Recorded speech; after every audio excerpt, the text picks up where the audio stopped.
ভালো আছো, আমিও ভালো আছি। তো এখন ব্লগটা শুরু করলাম, এটাই দিয়ে দেবো এর সাথে ক্যাপশনে। এখন শুরু করলাম। এখন বাজে 11:30। বাড়ি থেকে উপরে উঠলো, সকালে পড়া ছিল, আজকে স্কুল বন্ধ ঈদ থেকে।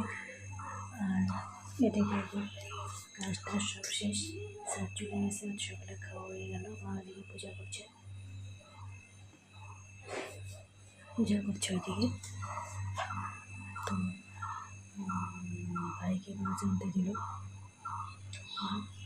সকালবেলা বেগুন ভাজা, কাঁচা কলা ভাজা দিয়ে ভাত খাওয়া হবে। তো মাকে সেভাবে ভাত দিই না, এখন একবারে ভাত খাই। তাই মানে 2-3-4 দিন ধরে একবারেই খাচ্ছে, তো তাই আজকে একটু ভাত দিব সকালবেলা। সুগারটা হয়ে গেছে, তো ঠিক আছে দেখতে থাকো। তো বন্ধুরা, ভাই যে মাছ নিয়ে এসেছি, ভেজেছি, জলে ভেজেছি।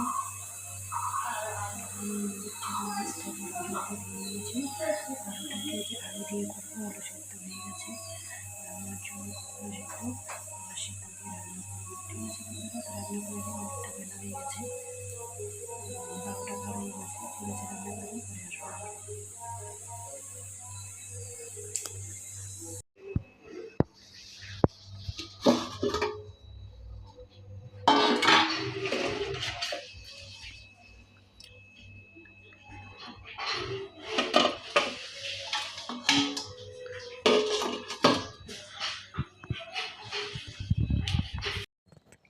বন্ধুরা, খাওয়া দাওয়া শেষ।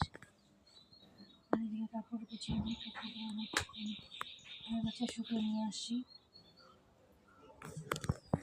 আর ওদিকে হাওয়া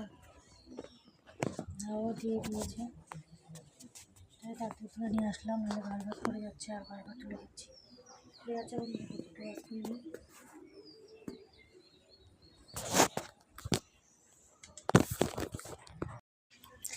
কাপড়টা গুছিয়ে একটু যে শুয়ে পড়লাম। বাবা চলে গেল, মা শুয়ে আছে, আর আরেকজন রেডি হচ্ছে বাজারে যাবে বলে।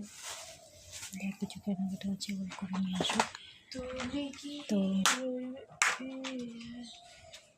কাজটা কীরকম করছে,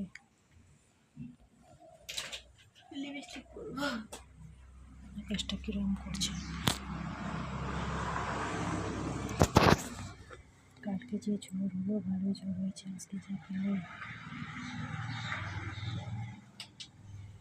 ঠিক আছে বন্ধুরা, বাজারে যাও, একটা নিয়ে আসে, পরে আবার শেয়ার করবো। বাটার নিয়ে আসছে, পাস্তা নিয়ে আসছে, যে পাস্তা, যে বাটার, আর যে তেল শেষ হয়ে গেছে, যে তেল নিয়ে আসছে। একটা রিমোভার আনছে, বাজার থেকে চলে আসছে ও। তো এখন যাই, সন্ধ্যার টিফিন বানাই, মা সন্ধ্যা দিয়ে দিক। আর কাপড় চোপড় আছে বাইরে, কাপড়গুলো তুলি। আর রুটি করতে হবে রাত্রেবেলা, রাত্রে রুটি ছোট আছে দুপুরবেলা, ঝোল দিয়ে রুটি খাওয়া হবে। ঠিক আছে, করে আসি। সন্ধ্যার টিফিনে রুটি করবো, রুটি খাওয়া হবে। তো রুটি তো করবোই, সাথে সাথে এই যে মুড়ি ভাজা করছি, অনেকদিন পর, অনেক বছর পর মুড়ি ভাজা। ঠিক আছে বন্ধুরা, পরে খেয়ে নিই, পরে আসবো।